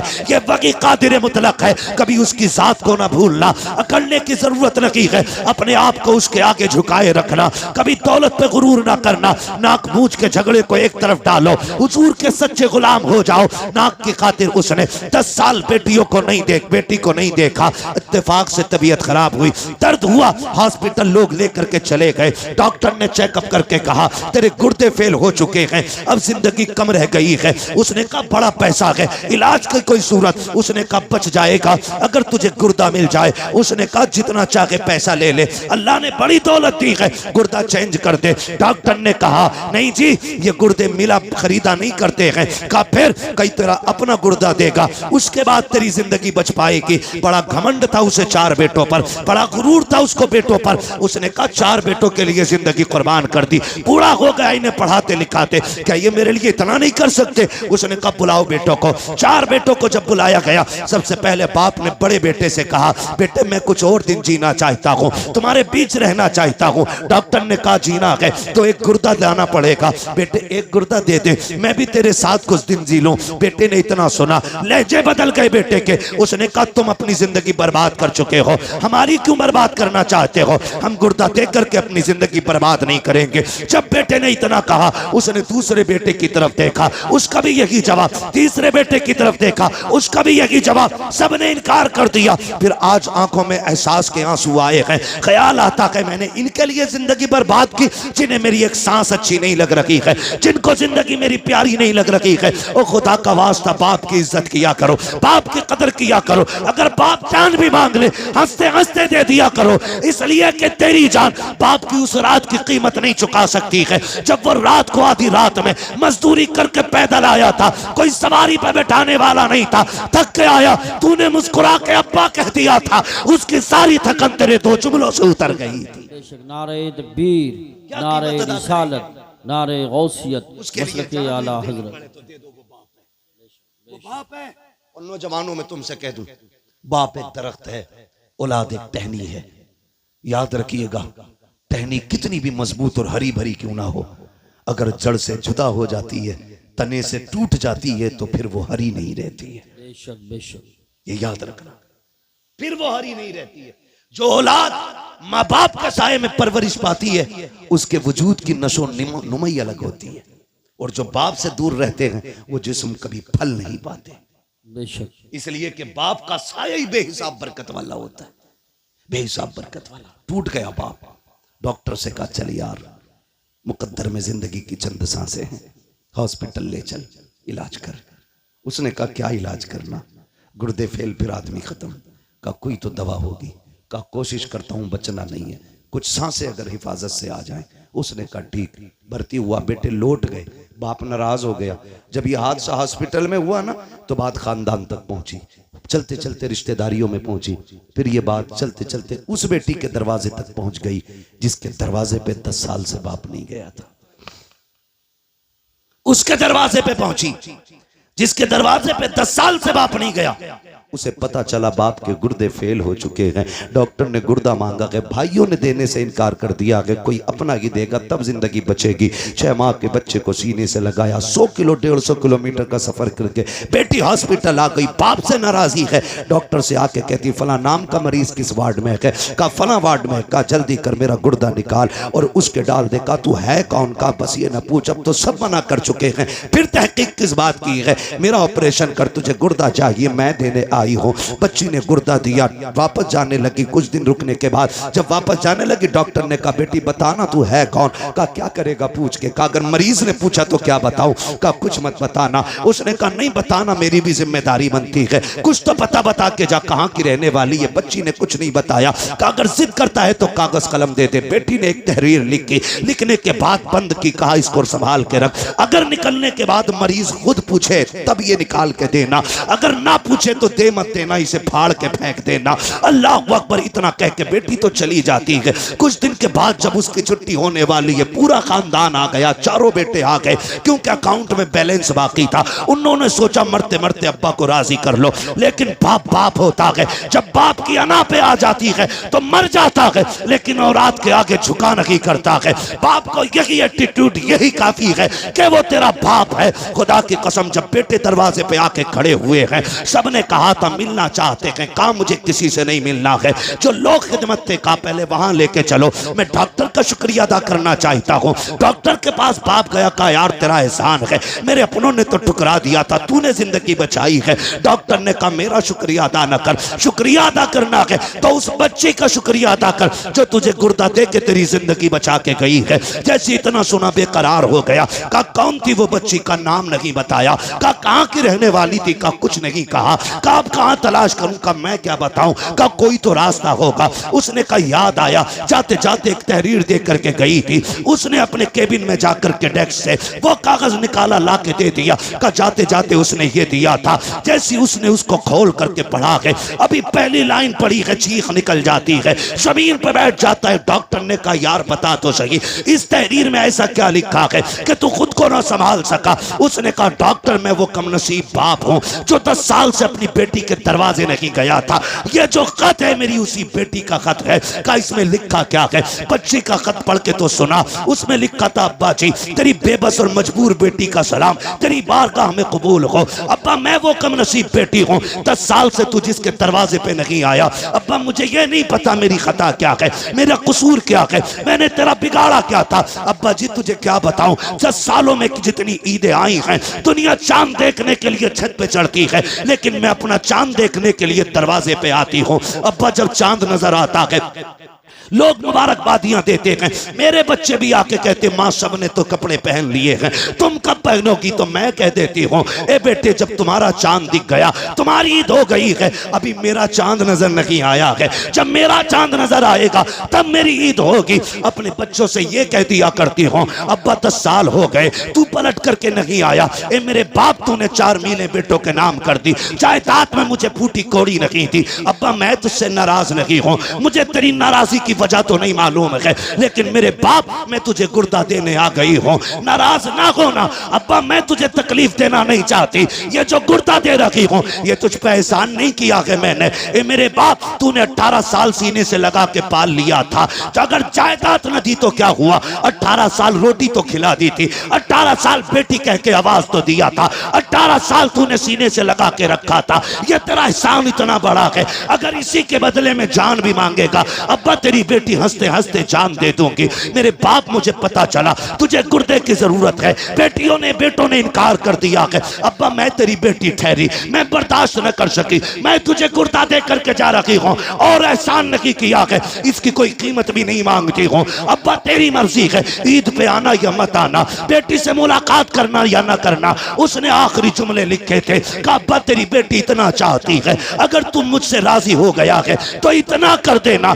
जब मेरे इंतकाल की खबर तुझे आ जाए तो बेटी के जनाजे में आकर के शामिल हो जाना, इसलिए कि अब्बा अगर तू जनाजे में नहीं होगा दुनिया कहेगी ये बदनसीब बेटी का जनाजा है, मेरी ख्वाहिश तो ये है कि मेरे जनाजे में सबसे पहले लगने वाला कांधा मेरे बाप का हो, ताकि दुनिया कहे ये बदनसीब का नहीं बल्कि खुशनसीब बेटी का जनाजा जा रहा। अल्लाह अकबर, ये बेटी होती है, कभी कभी बेटे वो नहीं कर पाते जो बेटियां कर जाती है, इन्हीं बेटियों को बचाने के लिए मेरा नबी आया, इन्हीं बेटियों को जिंदगी मेरे नबी ने दी है, इन बेटियों पे एहसान है मेरे नबी का। और मैं कहता हूं मेरी बहन मेरी बेटी, कभी तेरे सर से दुपट्टा उतरने लगे ना तो महबूब की गार के रोने वाली हालतों को याद कर लेना, कुछ भी याद न कर सके तो वो याद कर लेना, तू तो पैदा होते ही मार दी जाती। ये जो घर में तेरी खिलखिलाहट और तेरी मुस्कुराहट है, खुदा की कसम ये मेरे नबी के सदके में बची हुई है, मेरे हुजूर के सदके से बची हुई है। हुजूर ने कितनी इज्जत दे दी, तुझे बाप मार देता था माथे पे पसीना तक नहीं आता था, जिस दिन से मेरे नबी ने कहा मेरी बेटी मेरे जिगर का टुकड़ा है, जाओ 80 साल का बुढ़ा भी रक्षा चला रहा है उससे पूछना अब्बा ये उम्र लक्ष्य की तो नहीं है, वो कहेगा अल्लाह ने एक बेटी और दी है, घर में रह गई है, बस एक तमन्ना है उसके हाथ पीले कर दूं। खुदा की कसम आज 80 साल का बेटा मुस्कुरा के लोगों का बोझ खींच रहा है, उससे पूछ क्यों खींच रहा है, वो कहेगा मेरे नबी ने कहा है जिसने बेटी को इज्जत से रुखसत कर दिया उसकी जन्नत की जमानत मदीने वाला देके जा रहा। अल्लाह अकबर, ये इज्जत है मेरे महबूब के सदके में। लोगों हमें होश से काम लेने की जरूरत है, जिस नबी के सदके में हमें माँ मिली है, बेटी मिली है, बहन मिली है, बाप मिला है, रिश्तों की इज्जत मिली है, कदर मिली है, अपनों की पहचान मिली है, हमारे उस नबी को हमारे होते हुए कोई कुत्ता भौंक दे हो ही नहीं सकता, हो ही नहीं सकता है। हम तो कहते हैं हुकूमत वक्त को भी दो टोक फैसला करना चाहिए, जी जी जी, दो टोक फैसला करे हुकूमत वक्त, या तो ये कहे हम इसको कैद नहीं करेंगे या सजा नहीं देंगे, और अगर मुल्क में संविधान है, अदलिया नाम की कोई चीज है, तो सबसे पहले इस कुत्ते को उठा के फांसी के फंदे पे चढ़ाओ। बेशक बेशक, इसलिए कि मैं नहीं, पूरी दुनिया, और दुनिया का सबसे बड़ा पेज गूगल, जाके सर्च करो सबसे अच्छा इंसान कौन है, सबसे ऊपर लिखा जाता है, गूगल पे सर्च करोगे लिख के आता दुनिया के सबसे अच्छे इंसान को मोहम्मदुर रसूलुल्लाह कहा जाता है। सुभान अल्लाह माशाअल्लाह। बस मजबूर ना करें किसी को रोड पे निकलने के लिए, मजबूर ना करें किसी को रोड पे उतर करके गुस्सा दिखाने के लिए। अगर तुम्हारे हाथ में इख्तियार है तो फिर इंसाफ करो, और इंसाफ यह है कि इस कुत्ते को उठा के फांसी तक पहुंचाओ। बेशक, वरना मुंह में हमारे भी जबान है, बोलना हमें भी आता है, लेकिन हमारा मजहब किसी के मजहब के खिलाफ बकवास करने की इजाजत नहीं देता। जी जी जी, बेशक। गूंगे नहीं है, सच ये कह के जिन पत्थरों को हमने सिखाई थी गुफ्तगू, जब बोलने लगे तो हम ही पे बरस पड़े। जी जी, सही बात। जिनकी औकात दो कौड़ी की भी ना हो, वो मेरे नबी के खिलाफ भौंके। खुदारा आपसे मेरी इतनी गुजारिश है, अपने हुजूर के लिए सारे झगड़े मिटा के एक जगह आओ, एक सफ में खड़े हो, खानदानी झगड़े खत्म, रिश्तों के झगड़े खत्म, दौलत के खत्म, ये आने जानी है, कोई मतलब नहीं है। और किसी की कब्र में कोई सोने का ताबूत नहीं रखेगा, किसी की कब्र के सराहने चांदी का सराहना नहीं लगना है। सबके लिए वही मिट्टी वाली जमीन, बेशक वही जमीन है। फर्क सिर्फ इतना है, जो हुजूर के लिए जिएगा उसकी कब्र जन्नत बनाई जाएगी, और जो हुजूर से बिछड़ के जिंदगी जिएगा उसकी कब्र अंधेरे का गड्ढा बनाया जाएगा। बेशक तुम्हारे हाथ में है कब्र अंधेरी रखनी है कि रोशन रखनी है। मशवरे के तौर पे मैं ये कह के जाऊंगा, ज़मीन मैली नहीं होती, ज़मन मैला नहीं होता, मोहम्मद के गुलामों का कफन मैला नहीं होता। हुजूर से गुलामी का सच्चा वादा करें, एक ही सफ में खड़े हो जाएं, फुरूई इख्तलाफात से निकल आएं, अपने असल मुद्दे पे नज़र रखें। हमारा सब कुछ हमारा नबी है। मैं तो खुदा की कसम खा के कहता हूँ, जो उनकी इज्जत पे आँच आई, हम अपनी इज्जत का क्या करेंगे भाई? जब उनकी इज्जत महफूज नहीं तो हमारी इज्जतों का होना क्या है? हमारी तो इज्जत भी हुजूर की चौखट से है, हमारा सब कुछ हुजूर से है। नौजवानों, अपने महबूब के लिए आवाज उठाना हमारा हक है। कानून हिंदुस्तान का संविधान हमें इजाजत देता है, हम अपने मामले के लिए शांति के साथ अपने हक के लिए आवाज उठा सकते हैं। और ये किसी के बाप का हक हुक्म नहीं कि हम गर्दन दबा के रह गए। हमारे मकान जले हम बर्दाश्त करते रहे, हवेलियां तोड़ी गई बर्दाश्त किया, हुजूर के खिलाफ कोई भौंके बर्दाश्त नहीं किया जाएगा। इसलिए कि सब कुछ हमारा हमारा नबी है, सब कुछ हमारा है। मेरे इमाम ने कहा था, जमीन व जमा, अल्लाह आपको सलामत रखे, दीन पे मजबूती से कायम रहे। दीन पे अदद फरमा रहे हैं कि मुर्तद होने का मामला बड़ी तेजी से है, तो उसके लिए मैं तो सबसे आसान काम समझता हूँ, निकाह जल्दी करो और आसान करो, जल्दी करो और आसान करो। देर इसलिए हो जाती है कि लल्ला पैरों पे नहीं खड़ा हुआ है, मुश्किल इसलिए है कि डिमांडें बढ़ रही हैं। पैरों पे खड़ा हो गया तो 20 लाख मांग रहे हैं, और अगर ये पैरों पे खड़े होने से पहले कर दें तो 20 लाख मांगने की फिर उसकी जरूरत भी नहीं होगी। शादी के बाद पैरों पे खड़ा हो तभी अच्छा है, वरना इस्लाम का मिजाज तो ये कि बच्चे जवान हो जाए ना तो उनका खर्च बाप के जिम्मे नहीं है। इस्लाम तो ये कहता 14 साल का हो जाए फौरन अलग कर दे कि कमाना ले जा अपने लिए। तो ये उम्रें जो बढ़ा लेते हैं ना, बहुत ज्यादा हो रही है ना निकाह में ताखीर, इसकी वजह से इर्तिदाद है। निकाह मुश्किल इसकी वजह से भी मुर्तद हो रहे। तीसरी वजह है बेगैरती, वो मेलों से लेके मज़ारों तक है। बुरा ना मानिएगा, मैं बरेलवी हूं और टनाटन सुन्नी हूं, इसलिए कि मैंने जिस बाप के आंगन में आंख खोली है ना, वो भी टनाटन सुन्नी है। हम कच्चे लोग नहीं है, पक्के लोग। मगर खैरियत जो है ना, मज़ार से लेकर के बाजार तक, शादी से लेकर मेले तक, कहीं कोई खैरियत नहीं है। सगा भाई ऐसी ड्रेस बहन को लाके देता है कि देखने वाले को गैरत आती है, लाने वाले भाई को गैरत नहीं आती। सही बात, सच्ची बात नहीं है। किसी वलीमे में खाना खाने चले जाओ तो गैरत से ही पेट भर जाता है, रोटी तो हाथ भी नहीं लगती। इसलिए कि अब तो वलीमों में वो तमाशे होटलों में किए कि वहीं पे बेगैरत भाई है और वहीं पे बेगैरत औरतें। जी सही बात। कम से कम अगर औरतें पहले होती भी थी तो पहले मर्द खाते थे, बाद में औरतें बैठती थी। और उसूल कितने अच्छे थे, मर्दों को मर्द खिलाते थे, औरतों को औरतें खिलाती थी। अब तो बेगैरती का जनाजा, गैरत का जनाजा इतना निकल गया है कि मर्दों को लड़कियां नाश्ता करा रही हैं और लड़कियों को लड़के नाश्ते करा रहे हैं। जिम्मेदार कौन इसका? या तुम या मैं, बस हम ही तो जिम्मेदार हैं। मैं कहता हूं खुदारा, हम सब अपने घर में बेटियों के लिए पर्दे और हया को लाजिम कर दें, फिर किसी के घर की बहू बेगैरत नहीं हो सकती है। सुन रहे मेरी बात? हम कितनी सच्चाई जानते हैं लेकिन माइक पे नहीं कह सकते, इसलिए हमारी इशारे में ही मान लिया करो। हमसे दलीलें ना मांगा करो, वरना प्रूफ भी हाथ में रख देते हम लोग। हम अखबार पढ़ के बात नहीं करते, अल्लाह ने आंखें दी है, देख के बात करते। जी जी, कह रहा पहले MBBS बना लूं, सबसे बड़ी मुसीबत है। BUMS करा लूं, फिर करूंगा शादी। BA करते करते उन्होंने खुद बिया कर लिया, खुद बिया कर लिया, BA का नंबर ही ना आया। मैं तालीम का मुखालिफ नहीं, लेकिन एक सवाल तुमसे, तुमने मजारों के गुंबदों के लिए तो कई कई लाख के चंदे दिए, क्या एक चंदा बच्चियों के स्कूल के लिए किसी गैरत वाले ने इकट्ठा किया? बेशक हमारे मजारों पे जो कलश हैं वो सोने चांदी के हैं, और हमारी बेटियां पढ़ने के लिए गैरों के स्कूल में गैरों के रहम करम पर हैं। कौन बचा सकता है हमें? कोई नहीं। सही बात है, बेशक बेशक सही फरमा। अपनी थाली में छेद है, गैरों की जरूरत नहीं हमारे घर में झांक के देख ले। गलती तो हमने की है ना। ट्यूशन के नाम पे कितनी गुंडागर्दी हुई, ऑनलाइन के नाम पे कितनी बर्बादी हुई, क्या ये नहीं हुआ? जाओ, मैं गलत कह रहा हूं तो जाओ यूट्यूब पे जाके सर्च करो। हमारी बेटियों के साथ कितनी बदसलूकी हुई ट्यूशन के नाम पे। किसी को गैरत जागी? कह रहा 10 लाख दिए पीर का मजार बनवाने के लिए।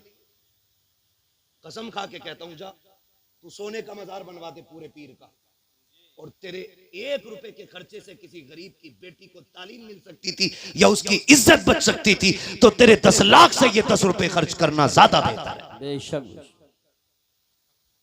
लेकिन हमने जिस तरह मजार सजाए, पीर साहब के घर बनाए, उतने मन से हमने स्कूल और कॉलेजेस नहीं बनाए। जी जी, अपने होने चाहिए, ये हमारे अपने होने चाहिए। बेशक बेशक, सुभान अल्लाह, हमारे अपने होने चाहिए, वरना कौन ऐसा मुसलमान है इस इलाके में जो 1 लाख रुपए नहीं दे सकता स्कूल के लिए? बिल्कुल दे सकते, सब दे सकते हैं, लेकिन हम इतनी हमारी गैरत मर चुकी है, हम बेटे के निकाह में 1.5 लाख के पटाखे फोड़ सकते हैं, लेकिन 1 लाख देकर के बेटियों की इज्जतें नहीं बचा सकते। मैं आपसे गुजारिश करके जानना चाहता हूं, अब तक खूब चंदे आपने दिए या दो, तुम्हारी मर्जी है, लेकिन कम से कम एक चंदा ऐसा भी करो जिसमें हमारे स्कूल हमारी बच्चियों के लिए होने बहुत चाहिए। अच्छा पैगाम, उसमें पढ़ने वाली भी बेटी होनी चाहिए, पढ़ाने वाली भी बेटी होनी चाहिए। जी बेशक। अभी कुछ दिन पहले अपनी मुरादाबाद में क्या बच्चियों के नकाब नहीं उतरवाए गए? लेकिन हम तो मौज में रहे। मेरी तो बाईपास पे आ गई है, मेरी तो रोड पे आ गई है, मेरी तो 20 करोड़ की बिक रही है। याद रख, अगर इज्जत चली जाए तो 50 करोड़ से भी धक्का नहीं मिटता है, और बंदा भीख मांग के खाए, इज्जत बचा के खाए, खुदा की कसम अल्लाह उसकी इज्जतों में 4 चांद लगा दिया करता है। बेशक बेशक, सुभान अल्लाह। करेंगे इंशाल्लाह एक चंदा स्कूलों के लिए, अपने बनाओगे अपने स्कूल, वरना मैं आपको बताऊं, मैं थक गया था बच्चों के लिए स्कूल ढूंढता ढूंढता। मुझे अगर इतनी फुर्सत मिल जाती ना तो मैं तुमसे भीख मांग के स्कूल बनाता, लेकिन मुझे इतनी फुर्सत ही नहीं मिलती कि मैं घर पे भी रह सकूं। आपसे मैं कहूं इसकी कितनी अहम जरूरत है, समझ जाए, अल्लाह करे। आप बहुत स्कूल देखे हमने, मालूम है होता क्या, हमारे बच्चों को दूसरे धर्मों की तालीम दी जाती है बचपन से। जी जी, यही बात है, गलत नहीं कह रहा हूं। कान तब खड़े होते हैं जब हमारे बच्चे आके घरों में भजन गाते हैं। सही बात। ये क्यों का हमारी मैडम ने सिखाया है। हाँ, बिल्कुल सही फरमा, गलत नहीं कह रहा हूं। और हम यूं चादर ओढ़े सो रहे हैं। याद रखिएगा, बिल्ली की आंख बंद कर, कबूतर की आंख बंद कर लेने से बिल्ली का खतरा टल नहीं जाता है। तुम अगर ये सोचे बैठे हो मेरी तो एक ये संभाल लूंगा, तेरी एक नहीं है, ये जितनी कलमा पढ़ने वाली है सारी तेरी बेटी, बेशक यही बात, तेरी बेटियां हैं सारी, इसलिए सबके बारे में सोचना होगा। और मैं बहन बेटियों से गुजारिश करूंगा, खुदा की कसम खा के कहता हूं, तुमसे कोई भी कितना बड़ा सोने का लालच, बिल्डिंग का लालच, तुम्हारी इज्जत का लालच, तुम्हारी शान और शौकत का, खिदमत का लालच देख, मैं कसम खा के कहता हूं तुझसे तेरे बाप से ज्यादा दुनिया में कोई मर्द प्यार नहीं कर सकता है। बेशक। हर बेटी को मेरा चैलेंज है। मैं कहूं मैं अपनी बीवी से प्यार करता हूं, नहीं, मैं उतना नहीं कर सकता जितना उसका बाप उससे प्यार करता होगा। बेशक बेशक। आप रानी बना के रख सकते हो बीवी को, लेकिन ये जिगर का टुकड़ा सिर्फ बाप का होती है। मैं कहता हूं बेटियों से, तुम अगर किसी के धोखे में आ जाओ, गुड्डू सोनू पप्पू के, तो याद रखना 2 महीने 3 महीने गुजरेंगे, तुम किसी बैग में पैट मिलोगी, किसी फ्रिज में पड़ी मिलोगी, नाली के गटर में मिलोगी। तुम्हें मालूम नहीं क्या क्या स्कीमें चल रही हैं। कितनी बच्चियों को ले जा करके बेला फुसला करके मुंबई में किडनियां बेच दी गई, लाशें लावारिस फेंक दी जाती हैं। प्यार का झांसा दे करके मुस्लिम बच्चियों को ले जाया जाता है, उनकी किडनी बेच करके पैसा कमा लिया जाता है, फेंक दिया जाता है लाश को। मैं तुमसे कहना चाहता हूं ये धोखे में मत आना। खुदा की कसम खा के कहता हूं, जो इज्जत तुम्हें इस्लाम ने दी है कोई धर्म नहीं दे सकता, जो मोहब्बत तुम्हें बाप ने दी है कोई मर्द तुम्हें नहीं दे सकता। बेशक बेशक। जाओ तहकीक कर ले। मेरी बेटी मेरी बहन, रब ने तेरे लिए जन्नत तैयार की है, और वो जन्नत जिसमें नहरें हैं, बागात है, इतनी खूबसूरत मौसम वाली जन्नत कि अगर उसका सुराख, जन्नत का सुराख दुनिया की तरफ सुई के नाके के बराबर खोल दिया जाए ना, तो पूरी दुनिया उसकी ठंडी हवा से महकने लग जाएगी। सुभान अल्लाह। इतनी खूबसूरत जन्नत तेरे लिए। लेकिन भाई असल में बुनियादी कमजोरियां होती हैं। जब हमारे बच्चों को बचपन ही से भजन पढ़ाए जाते हैं ना, तो ईमान में मजबूत नहीं रहते। सही बात। फिर वो एक्स मुस्लिम बनते हैं, वो फिर किसी धर्म को नहीं मानते। लोग कहते हैं उससे पलटा, उससे नहीं, गलती हमने की। अपने बच्चों को इस्लामी तालीम जरूर दें, भले ही 6 महीने के लिए मदरसा छोड़ें, दाल खिलाएं मदरसे की। मैं गारंटी के साथ कहता हूं, जो बच्चा 10 महीने मदरसे की दाल खा लेना वो मर जाएगा, लेकिन हुजूर का दीन नहीं छोड़ेगा। ये मदरसे की दाल में बरकत होती है, मदरसे की दाल में। लेकिन हमारे बच्चे क्या बनेंगे जब हम कहते हैं 35 मिनट ट्यूशन कुरान की है और 18 घंटे तुझे कुत्ता बिल्ली पढ़ना है, तो हमारे बच्चे क्या समझेंगे कि कुत्ता बिल्ली से ज्यादा अहम तो कुरान भी नहीं है। जब बच्चों से हम कहेंगे सुन, कुत्ता बिल्ली आए ना आए, रब का दिया हुआ कुरान जरूर आना चाहिए, तो फिर वो आखिरी दम तक उसकी तालीम याद रखेगा। आखिरी दम तक बच्चों को कुरान पढ़ाएं, दीन पढ़ाएं, अपने स्कूल अपने कॉलेजेस बनाएं, अपनी बेटियों की इज्जत के मुहाफिज खुद बने, निकाह सस्ते करें, आसान करें, जल्दी करें, जल्दी करें। एक बात याद आ गई, कह दूं, आपने इतना टाइम अपनी मर्जी से लिया, आप 2 मिनट मेरी मर्जी से भी ले लें। जी जी इरशाद। मैं आपसे बस इतना कह जाता हूं ना, कई बार ना होता क्या है, कई बार होता ही है यूसुफ भाई, बराबर का रिश्ता ढूंढ रहे अब्बा, बराबर का नहीं मिल रहा। लड़की की उम्र 25 हो गई, अभी बराबर नहीं मिला है। 25 से 30 आ गई बच्ची की उम्र, अभी बराबर का नहीं मिला है। वो बेटी है, तुझसे कह नहीं पाती है, तू उसकी जिंदगी के साथ खिलवाड़ कर रहा है। अल्लाह ने उस पे गैरत के पर्दे डाल रखे, वरना जो सितम करते हो ना बेटियों के साथ बराबरी के चक्कर में, उम्रें गुजार देते हो बेटियों की, इसका हिसाब बड़ा मुश्किल पड़ेगा, इसका हिसाब बड़ा मुश्किल पड़ेगा। का नहीं, दामाद ऐसा होना चाहिए कि लोग देखें फलां का दामाद आया। अभी नहीं देखेंगे, अलबत्ता मरेगा ना तो सब देखेंगे कि किस हाल में जा रहा है।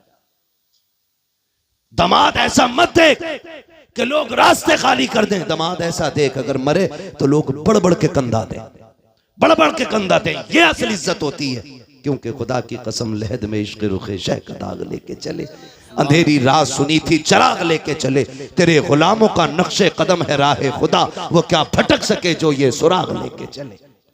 इसलिए आपसे गुजारिश है, बराबरी के चक्कर में बच्चियों की उम्र जाया ना करें।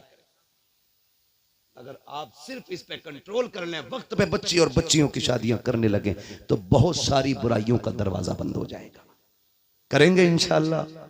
लक़द कान लकुम फ़ी रसूलिल्लाहि उस्वतुन हसना, मेरे महबूब की जिंदगी आपके लिए बेहतरीन नमूना है। बेटियां पर्दे को लाजिम कर दें, मर्द हया को लाजिम कर दें। शादी ब्याह में बच्चियां ले जाना जरूरी नहीं है, जो काम मर्दों के करने के वो मर्द करें, जो बेटियों के करने वो बेटियां करें।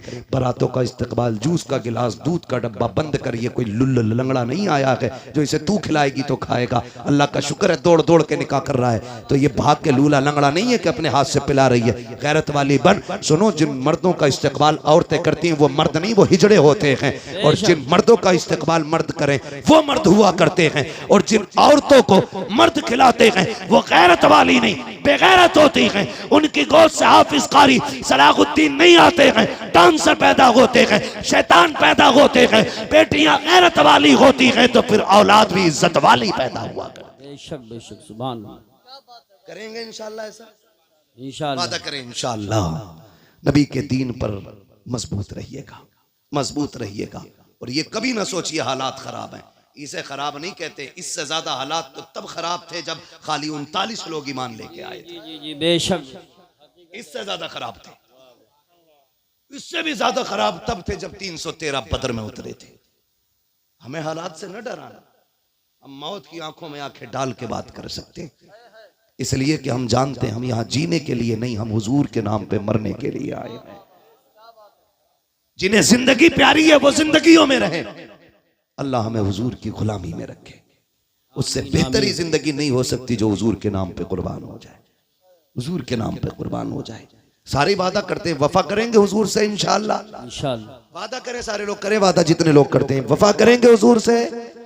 हुजूर की वफा की पहली बुनियाद यह है हम आपसी इख्तिलाफात खत्म करेंगे इंशाअल्लाह। इंशाअल्लाह वादा करें इंशाअल्लाह, एक दूसरे को माफ करेंगे, इंशाअल्लाह। एक दूसरे से माफी मांगेंगे। अल्लाह ताला हमें हमारे वादे पे कायम रखे। लक़द कान लकुम फी रसूलिल्लाहि उस्वतुन हसना। मेरे महबूब की जिंदगी आपके लिए बेहतरीन नमूना है। हुजूर के तरीके पे जियो, ये भी कामयाब जिंदगी, वो भी कामयाब जिंदगी हो जाएगी। बस जो हुए गलत उनको माफ फरमाए रब्बे कायनात। जिंदगी ने दिया साथ, फिर होगी मुलाकात। चमन रहा, फूल खिलेंगे, जिंदगी रही, फिर मिलेंगे। मुसाफिर हम भी, मुसाफिर हो तुम भी, किसी मोड़ पर फिर मुलाकात होगी। फकीरान आए सदा कर चले, सदा खुश रहो ये दुआ कर चले। सारे लोग कलमा शरीफ पढ़ लीजिए, ला इलाहा इल्लल्लाहु मुहम्मदुर रसूलुल्लाह, अस्तगफिरुल्लाह रब्बी मिन कुल्ली ज़ंबिन व अतूबु इलैहि। अस्सलामु अलैकुम व रहमतुल्लाहि व बरकातुहू।